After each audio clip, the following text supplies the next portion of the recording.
Edmundo González ganó las elecciones en Venezuela con el apoyo mayoritario de los venezolanos.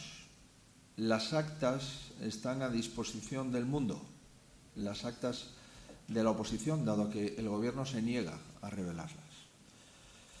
Como también lo están las prácticas mafiosas de un régimen que se niega a aceptar el resultado de las urnas y la evidencia de que algunas de esas prácticas mafiosas han tenido como escenario la embajada española en Caracas.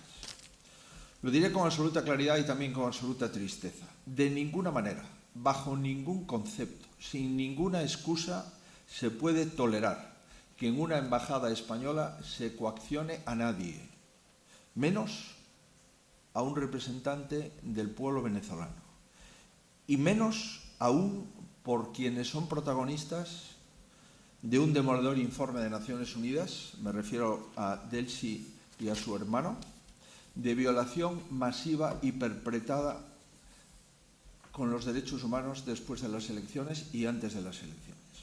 Está aquí el vicepresidente Tajani, ministro de Asuntos Exteriores, y me gustaría preguntarle retóricamente.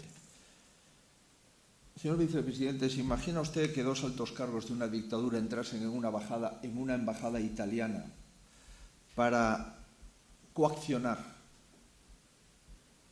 al presidente electo de un país?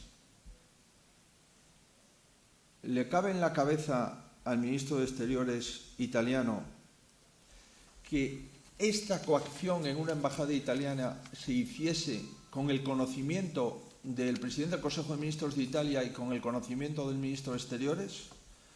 Y la segunda pregunta que le puedo trasladar al vicepresidente y ministro de Exteriores es: ¿asumiría el gobierno italiano un episodio de estas características? La respuesta es evidente, y mi posición también. El gobierno español ha mentido. La diplomacia española, pilar esencial de la diplomacia europea en Iberoamérica, no puede estar al servicio de un régimen dictatorial. Hoy, en Estrasburgo, la Unión Europea vuelve a elegir el camino correcto, que es el reconocimiento del presidente electo que ha ganado las elecciones en Venezuela, el señor Edmundo González.